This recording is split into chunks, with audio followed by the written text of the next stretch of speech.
Hello everyone, Gautam is education hub पर आप सभी का बहुत बहुत स्वागत है। उम्मीद है आप सभी अच्छे होंगे, एग्जाम की तैयारी अच्छे से जारी होगी। आज है 26 दिसंबर 2024 और आज की करंट अफेयर की क्लास आप लोगों के सामने। क्लास शुरू करने से पहले आप लोगों से छोटी सी रिक्वेस्ट, अगर आप लोग चैनल पर नए हैं तो प्लीज़ चैनल को सब्सक्राइब कीजिएगा। अगर वीडियो थोड़ी सी भी अच्छी लगे तो लाइक कीजिएगा और ज़्यादा से ज़्यादा शेयर कीजिएगा। आइए चलते हैं हम आज के करंट अफेयर सेशन के क्वेश्चन की तरफ। पहला क्वेश्चन है, प्रधानमंत्री नरेंद्र मोदी ने केन बेतवा नदी जोड़ो परियोजना की आधारशिला कहाँ रखी है? Where did prime minister Narendra Modi lay the foundation stone of Ken Betwa river linking project? तो इसका सही आंसर हमारे पास होने वाला है खजुराहो में। खजुराहो कहाँ पर है? यह मध्य प्रदेश में है। तो यहाँ पर जो केन और बेतवा नदी जोड़ो परियोजना है वहाँ पर इसकी आधारशिला रखी गई है। आइए थोड़ा सा जान लेते हैं इसके बारे में कि ये जो केन और बेतवा नदी हैं ये कहाँ से निकलती हैं। तो ये मध्य प्रदेश से निकलती हैं। ठीक है, ये आप लोगों को दिख रहा होगा यहाँ पर। ठीक है, तो ये देखिए, 2 स्टेट्स 2 रिवर्स एंड लिंक। तो यहाँ पर इन नदियों को जोड़ने का जो है वो प्रोजेक्ट चलाया गया है। ये मध्य प्रदेश है। यहाँ से ये जो हमारे पास ये वाली जो रिवर है, ये वाली रिवर बेतवा रिवर है और ये वाली रिवर यहाँ पर केन रिवर है, ये बेतवा रिवर है। ठीक है, तो ये उत्तर प्रदेश में जाकर के किस नदी में मिलती हैं? ये यमुना नदी के अंदर मिलती हैं और ये वाली जो नदी है ये यमुना नदी है। अब ये दोनों जो नदियाँ हैं, केन और बेतवा नदियाँ हैं, ये किसकी ट्रिब्यूटरी हैं? यमुना नदी की ट्रिब्यूटरी हैं। देखिए, इन नदियों को क्यों जोड़ा जा रहा है? क्योंकि जो केन रिवर है उसमें जल अधिशेष है और जो बेतवा रिवर है वह सूख जाती है। तो जो केन नदी का जो जल अधिशेष है उसको ट्रांसफ़र किया जाएगा बेतवा नदी में, क्योंकि जो उत्तर प्रदेश है, उत्तर प्रदेश का जो बुंदेलखंड नामक जगह है वो क्या होता है, सूखाग्रस्त हो जाता है। तो उसकी सिंचाई के लिए, ठीक है, वो सूखाग्रस्त वहाँ पर ना हो, इसलिए यह उद्देश्य है इन नदियों को जोड़ने का। ठीक है, तो मतलब जिस नदी का में जल अधिशेष होगा उस नदी का जो पानी है वो दूसरी नदी में स्थानांतरित किया जाएगा। यही नदी जोड़ो परियोजना है। और इस योजना का ये जो केन बेतवा नदी जोड़ो लिंक है, ये परियोजना है, इसका उद्देश्य है जो उत्तर प्रदेश का जो बुंदेलखंड है उसको सूखाग्रस्त होने से बचाना। तो यहाँ पर बांध का निर्माण भी किया जाएगा और नहरों का निर्माण भी फिर बाद में किया जाएगा। ठीक है, तो ये आप देख सकते हैं कि केन नदी और कितने क्वेश्चन हमें पता चल गए कि केन और बेतवा नदी कहाँ से? मध्य प्रदेश से निकलती हैं और ये उत्तर प्रदेश में जाकर के यमुना नदी में मिलती हैं और यमुना नदी की ट्रिब्यूटरी हैं ये दोनों नदियाँ। ठीक है, तो यही हम लोगों ने इसमें जाना। थोड़ा सा जान लेते हैं जो नदी जोड़ो परियोजना है उसके बारे में। और ये मध्य प्रदेश में 25 दिसंबर 2024 को यह जो परियोजना है इसका शिलान्यास जो रखा गया है। तो ये जो बेतवा राष्ट्रीय नदी जोड़ो परियोजना केंद्र सरकार की राष्ट्रीय परिप्रेक्ष्य योजना के तहत नदियों को जोड़ने के तहत जोड़ी जाने वाली 30 नदियों में से पहली परियोजना है।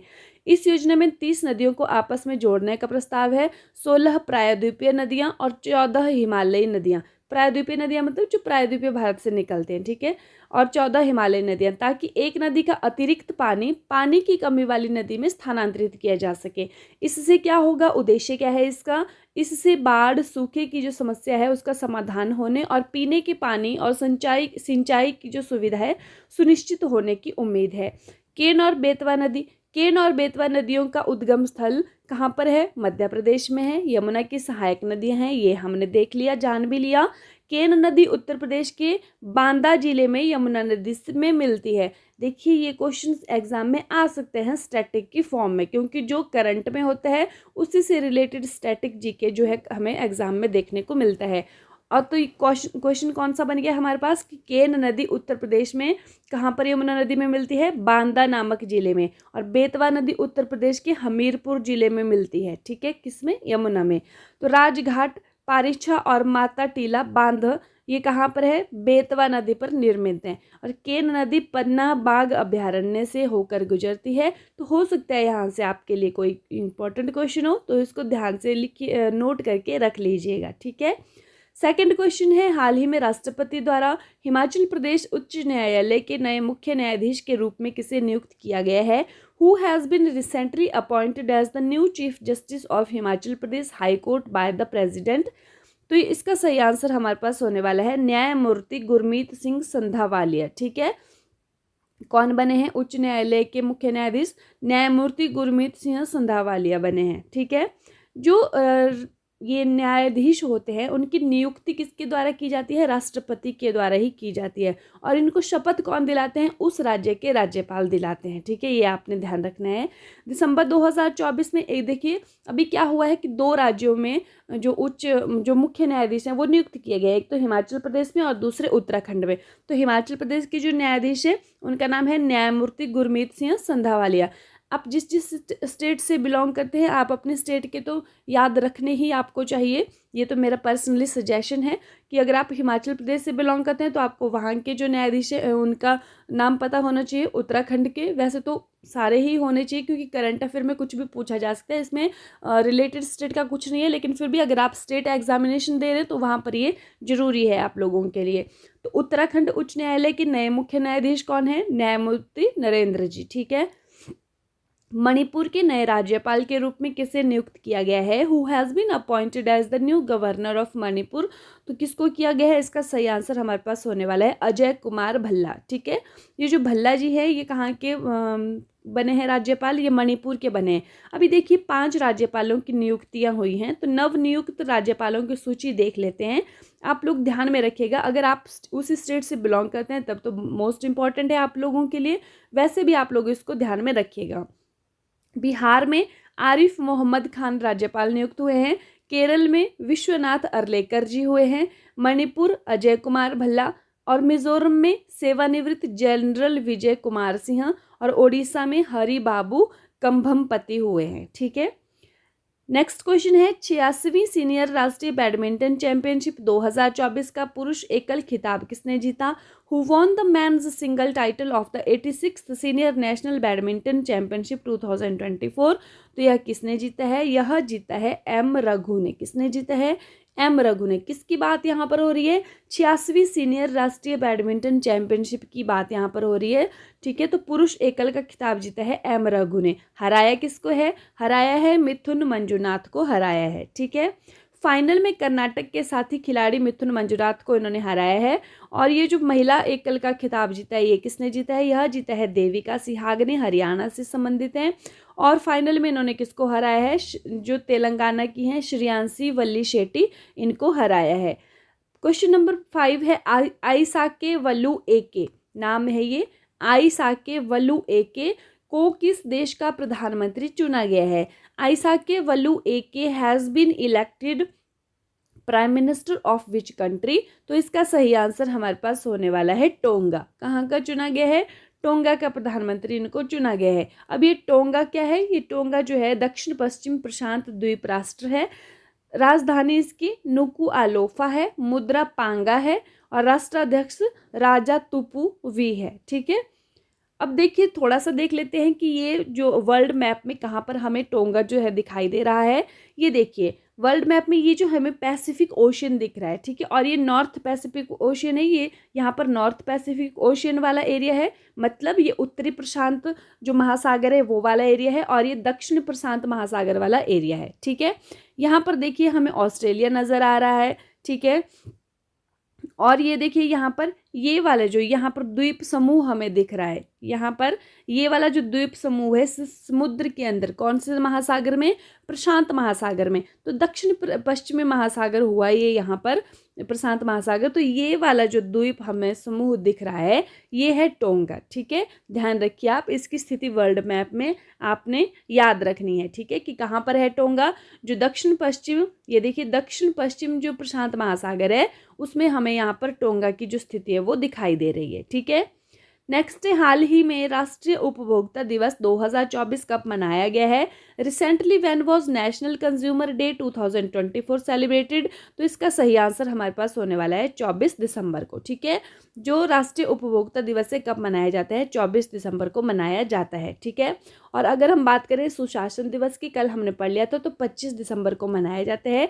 और ये किसकी जयंती के उपलक्ष्य में मनाया जाता है? जो अटल बिहारी वाजपेयी जी हैं उनके जयंती के उपलक्ष्य में मनाया जाता है। देखिए ये जो राष्ट्रीय उपभोक्ता दिवस है इसके मतलब अभी जो सेलिब्रेट किया गया है, तो उसमें 3 ऐप का शुभारंभ किया गया है। कौन कौन से? एक तो नंबर 1 जागो ग्राहक जागो, दूसरा है जागृति और तीसरा है जागृति डैशबोर्ड। अब उद्देश्य क्या है इसका? उद्देश्य है ऑनलाइन धोखाधड़ी जैसे डार्क पैटर्न का मुकाबला करना।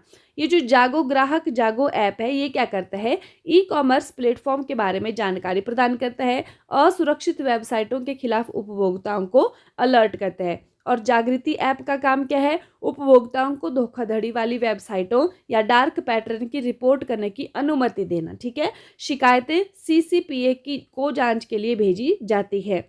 अब तीसरे नंबर वाला जागृति डैशबोर्ड, जागृति ऐप से क्या करता है?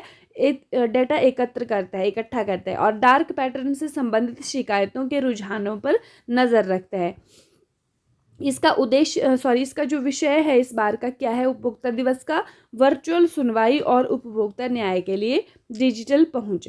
राष्ट्रीय उपभोक्ता दिवस की तिथि 24 दिसंबर। उपभोक्ता संरक्षण अधिनियम 1986 के अधिनियमित होने की तिथि है। ठीक है, मतलब अगर आपसे पूछा जाए कि उपभोक्ता संरक्षण अधिनियम कब का है, तो ये 1986 का है, ये भी आपको ध्यान रखना है। ठीक है, और उपभोक्ता अधिकार क्या क्या हैं?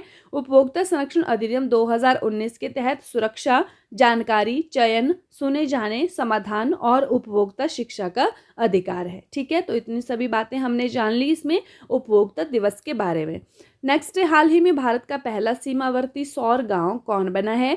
Who has recently become India's first border solar village? तो यह कौन बना है? यह बना है मसाली। ठीक है, किसकी बात हो रही है? क्वेश्चन फिर से देख लीजिए। भारत का पहला सीमावर्ती सौर गांव कौन बना है? मसाली गांव बना है। अभी देखिए कहाँ पर है ये मसाली गांव? गुजरात के बनासकांठा जिले का एक गांव मसाली कहाँ का है? देखिए गुजरात का है ये। ठीक है, सीमावर्ती है तो मतलब सीमा के ऊपर है, भारत और पाकिस्तान की सीमा पर है। ठीक है, कौन से राज्य में है? गुजरात में है। ठीक है, तो गुजरात जो है का जो बनासकांठा जिला है वहाँ पर ये सीमावर्ती गांव है, नाम है इसका मसाली।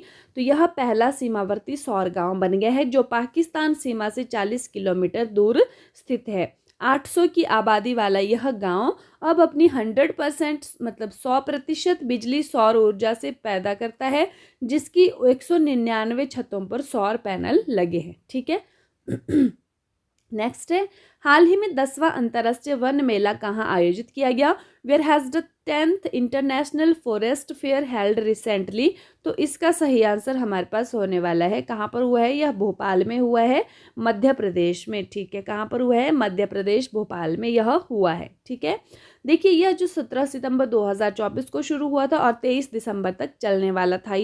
यह मेला टिकाऊ वन प्रथाओं को बढ़ावा देने, स्थानीय समुदायों को सशक्त बनाने, वानिकी क्षेत्र में विभिन्न हितधारकों के बीच सहयोग को बढ़ावा देने पर केंद्रित है। ठीक है, हाल ही में किस देश ने भारत और चीन के नागरिकों के लिए वीजा छूट को 2026 तक बढ़ा दिया है? Which country has recently extended the visa exemption for citizens of India and China till 2026? तो यह किया है मलेशिया ने। ठीक है, मलेशिया की राजधानी क्या है? कुआलालंपुर यहाँ की राजधानी है और यहाँ की जो मुद्रा है वो है रिंगिट। हाल ही में जैसलमेर के पत्थरों से बना देश का पहला डिजिटल म्यूजियम कहाँ खुला है? Where was the country's first digital museum made of Jaisalmer stones open recently? कहाँ पर है यह जो खुला है? यह खुला है महाराष्ट्र में। कहाँ पर?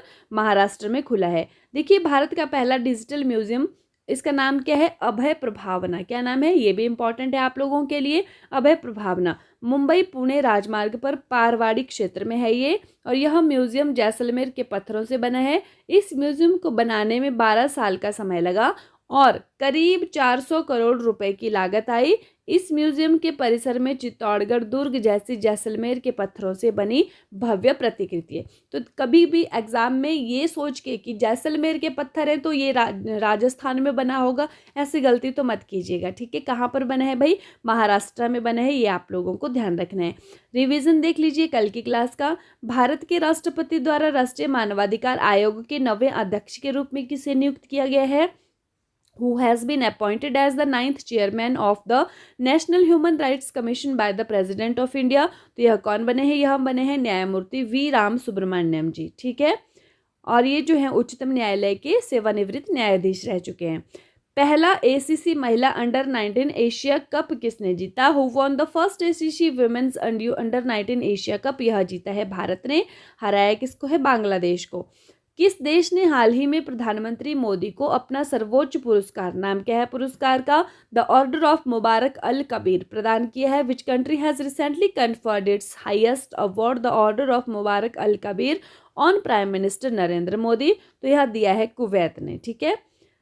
श्याम बेनेगल जिनका हाल ही में निधन हुआ किस पेशे से संबंधित थे? Shyam Benegal who passed away recently belonged to which profession? तो ये क्या थे? यह थे फिल्म निर्माता। ठीक है। समानांतर जो सिनेमा है उसके फिल्म निर्माता ये थे। किस संस्था के भूतपूर्व प्रमुख रोड्रिगो रेटो को भ्रष्टाचार के लिए जेल की सजा सुनाई गई है?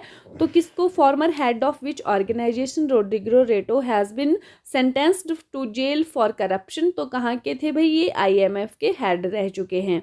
टेनिस स्टार डेनियल सेवलेव पर डोपिंग के कारण 2 साल का प्रतिबंध लगाया गया है।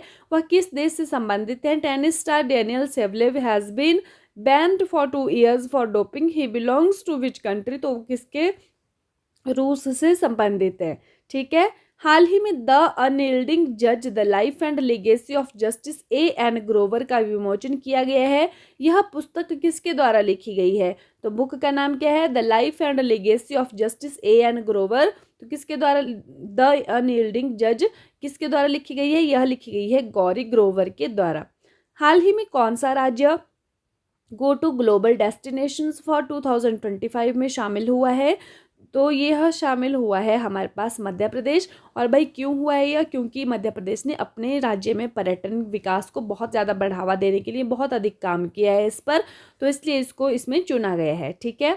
हाल ही में किसे श्री चंद्रशेखरेंद्र सरस्वती राष्ट्रीय उत्कृष्टता पुरस्कार से सम्मानित किया गया है? तो यह किया गया है डॉक्टर S जयशंकर, जो कि हमारे विदेश मंत्री हैं। तो यह उनको उनके उत्कृष्ट योगदान के लिए दक्षिण भारतीय शिक्षा सोसाइटी जो है वो वहाँ से उनके द्वारा सार्वजनिक नेतृत्व के लिए दिया गया है। ठीक है। साउथ इंडियन एजुकेशनल जो सोसाइटी है उसके द्वारा दिया गया है। हाल ही में 2024 नेटवर्क रेडीनेस इंडेक्स, जिसको हम NRI बोलते हैं, में भारत कौन से स्थान पर पहुंचा है? Which position has India reached in the 2024 network readiness index recently? इसका सही आंसर हमारे पास होने वाला है 49वां। ठीक है। पहले ये था 60वें स्थान पर, तो अब 11 स्थान ऊपर चढ़ा है, ये 49वें स्थान पर पहुंचा है। लास्ट वीडियो में आप लोगों से क्वेश्चन पूछा था कि साहित्य अकादमी पुरस्कार भारत की कितनी भाषाओं में दिया जाता है? Sahitya Akademi award is given in how many languages of India? तो यह दिया जाता है भारत की 24 भाषाओं में। ठीक है। यह हमने पढ़ा था कि 22 वो वाली भाषाएं जो कि हमारी कौन सी अनुसूची में है? 8वीं अनुसूची में शामिल है। उसके बाद 2 भाषाएं और हैं, उनमें से कौन कौन सी हैं? एक तो हमारे पास राजस्थानी लैंग्वेज है और दूसरी हमारे पास इंग्लिश लैंग्वेज है। ठीक है।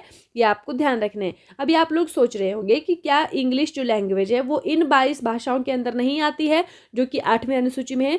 तो नहीं, ये बिल्कुल नहीं आती है। इंग्लिश लैंग्वेज इसके अंदर नहीं है। तो अंग्रेजी भाषा उन 22 भाषाओं की सूची में नहीं है जो कि हमारी संविधान की 8वीं अनुसूची में भाषाएं हैं। तो ये भी आप लोगों के लिए इंपॉर्टेंट क्वेश्चन है। अगर आप लोगों को पता था तो ठीक है, अगर नहीं पता था तो इसको गांठ बांध के रख लीजिए, एग्जाम में कभी भी पूछा जा सकता है। आज की वीडियो का क्वेश्चन आप लोगों के लिए, हाल ही में केंद्रीय गृह मंत्री ने किस राज्य की पुलिस को प्रतिष्ठित राष्ट्रपति निशान अलंकरण प्रदान किया है? Recently, the Union Home Minister has awarded the prestigious Presidential Medal of Honor to the police of which state? Options आपके पास है हरियाणा, पंजाब, आंध्र प्रदेश या फिर छत्तीसगढ़।